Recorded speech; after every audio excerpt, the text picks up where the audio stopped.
हा 15 कोटी रुपयाच्या अपेक्षा अधिकचा रस्ता कोणी मंजूर करून आणला? गडकरी साहेबांनी सांगितलं तर मी जाळी मिशा ठेवणार नाही. जालना नाही, महाराष्ट्र नाही, देशातली पहिली महानगरपालिका राहील की जी स्वतःच्या विजेवर चालणारी नगरपालिका आहे. एक पैसाही वीज मंडळाला भरायचं काम पडणार नाही. महापालिका निवडणुकीची तारीख जाहीर झालेली आहे आणि आता या महापालिका निवडणुकीमध्ये जालन्यामध्ये वातावरण तापलेलं पाहायला मिळत आहे.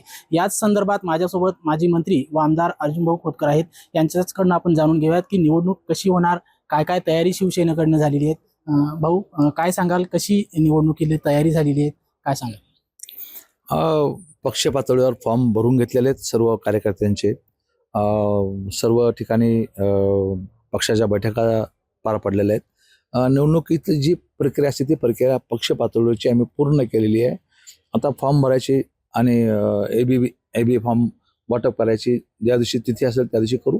परंतु पार्टी म्हणून आम्ही 100% पूर्ण ताकदीनिशी या निवडणुकीला समोर जायला तयार आहेत. कारण की आमच्याकडे विश्वास आहे, आमच्याकडे फेक नेरेटिव्ह नाही, आमच्याकडे 100% विश्वास आहे.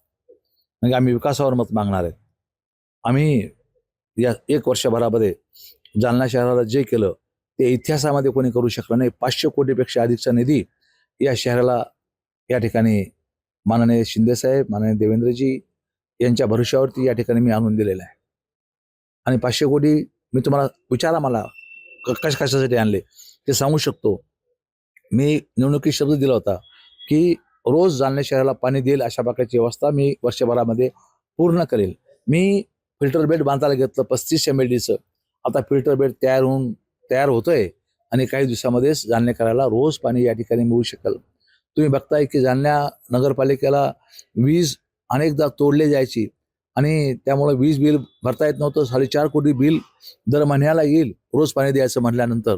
तर हे वॉटर गटर मीटरवर पैसे खर्च होणारच नाहीत. त्यामुळं 100 कोटी रुपयाचा सोलरचा प्लॅन मी मंजूर करून आणला आणि 100 कोटी रुपयाचा प्लॅन सोलरचा आपण बसवला. जालना नाही, महाराष्ट्र नाही, देशातली पहिली महानगरपालिका राहील की जी स्वतःच्या विजेवर चालणारी नगरपालिका आहे. एक पैसाही वीज मंडळाला भरायचं काम पडणार नाही. एवढा मोठा प्लॅन या ठिकाणी आणला आणि जो 4.5 कोटी वाचणार आहेत ते वॉटर गटर मीटरवरती खर्च होणार. त्या ठिकाणी 19 कोटी रुपयाचा आम्ही त्या ठिकाणी तलाव बांधला, कुंड बांधलं. तिथं गणपतीचं विसर्जन, देवीचं विसर्जन, तिथं छटपूजा आहे त्या ठिकाणी होणार. लोक म्हणतात की 19 कोटी पाण्यात गेले. अरे कसे पाण्यात गेले काही वाटत नाही तुम्हाला थोडीफार जनाची मनाची? अरे दरवर्षी 2-5 पोरं गणपती बुडवताना, देवीचं विसर्जन करताना त्या जे मुलं असतात त्यांच्या जीवापेक्षा जास्त 19 कोटी रुपये. यावर्षी झाली दुर्घटना झाली नाही, जीव वाचवले आम्ही. उलट धन्यवाद देऊन तुम्ही आम्हाला की साहेब तुम्ही हा कुंड बांधला म्हणून तुम्हाला या ठिकाणी 2-5 मुलाचे जीव वाचू शकले. जीव वाचते त्यामध्ये. 100 कोटीपेक्षा अधिकचे रस्ते, DP रोड या शहरामध्ये आम्ही तयार केले. त्यामुळं आम्ही विचार करा की 42 झोपडपट्ट्याचा PR कार्ड, मालमत्ता कार्ड माझ्या आयुष्यातला मोठा प्रसंग. त्यांना मालमत्ता आता सर्वे सुरू झालेला आहे. काही ठिकाणचा सर्वे संपलेला आहे. त्यांना आता स्वतःच्या मालकीचे पट्टे मिळणार आहेत. पण 82 झोपडपट्ट्या आपल्याकडे आहेत. 42 झोपडपट्ट्याचा सर्वे सुरू होता, 40 झोपडपट्ट्याचा सर्वे सुरू झाला नव्हता. मी सभागृहामध्ये प्रश्न मांडला आणि आता 40 झोपडपट्ट्या सुद्धा त्यामध्ये घेण्याचं तत्वतः मान्य केलेलं आहे. त्या 40 झोपडपट्ट्याला सुद्धा न्याय मिळेल. त्यांना त्यांच्या मालकीचे घरं त्या ठिकाणी मिळतील. आता ज्या लोकांचे घरं बांधलेले नाहीत मालकी पट्टे मिळतील, पण त्यांना घरकुल सुद्धा देण्याची जबाबदारी अर्जुन खोतकरने या ठिकाणी स्वीकारलेली. त्यामुळं मी विकासावर मत मागतो. नक्कीच विकासावर मत आहे. मात्र तुम्ही मगाशी म्हटलात PR कार्डचा मुद्द्याहून तुमच्याच काही मित्रपक्षांनी मोठं या ठिकाणी राजकारण केले. तुम्ही समजून घ्या, माझ्या सर्व योजना चोरतात हे लोक. माझ्या सर्व योजना या मी करतो आणि हे सांगतात की आम्ही खोटं नाटक सांगतात की आम्ही केलंय. हे आयत्या बिळाच्या नागोबा असतात हे लोक. आता सांगा, गडकरी साहेबा जाऊन विचारा, भोकरदन तो हा रोड नवळेश्वरचा हा 15 कोटी रुपयाच्या अपेक्षा अधिकचा रस्ता कोणी मंजूर करून आणला? गडकरी साहेबांनी सांगितलं तर मी जाळी मिशा ठेवणार नाही.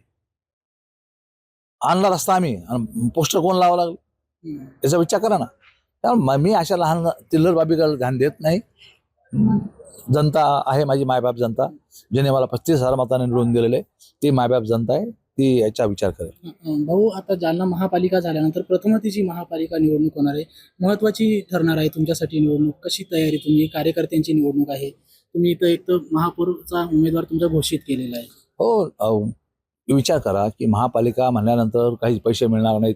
93 कोटीचं तर आलं ना आम्हाला पहिला हप्ता, पण पैसे आले नाहीत. 93 कोटीचा पहिला हप्ता आला. मी सभागृहात मानला, दादाला विचारायचं बोला की आमचा जो आहे GST, त्या GSTच्या स्लॅबनुसार आम्हाला पैसे दिले पाहिजे. हे आमच्या अन्यायकारक आहेत आणि हजारो कोटी येतील आम्हाला. त्यामुळं जालना नगरपालिका मिस करून घेतली आणि सक्षम पण मिस करणार आहे. महापालिकेची इमारतीपासून तर सर्व चांगल्या गोष्टी मी या शहरामध्ये करून घेणार आहेत. त्यामुळे लोकांनी विकासाकडे बघावं, फेक नेगेटिव्हकडे बघू नये. हे झालं तुमच्या विकासाचं, तुमच्या कामाचं. आता या महापालिका निवडणुकीमध्ये युती होण्याची संभावना आहे का? तुमच्याकडनं काय? नाही, आमच्याकडून आम्ही तर आशावादी आहोत. आम्ही तर प्रस्ताव दिलेले आहेत, युती करा अशा प्रकारची मनधरणी आम्ही केलेली आहे. आम्ही ज्या चॅनलने गेलं पाहिजे त्या चॅनलने गेलेले आहेत. आता अजून कोणते वेगळे चॅनल आहेत युती करा म्हणण्याचे मला ते माहीत नाहीत, परंतु आम्ही मागणी केलेली आहे.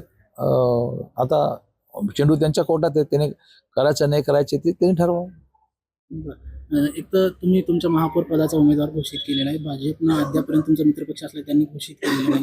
मग काय असणार आहे? ठीक आहे ना, तो माझ्या पक्षाचा उमेदवार जाहीर करायचा अधिकार माझा आहे आणि मी पक्षश्रेष्ठीला विचारून केलेले आहे. तुम्ही नेहमी सातत्याने सांगतात की महापालिकेवर भगवा शिवसेनेचाच फडकणार आहे, हे कसं? नाही, विकास कामावरती म्हणतो मी. जालनेकरांनी बघितलं की या वर्षभरामध्ये अर्जुन खोतकर खूप बदललेले आहेत.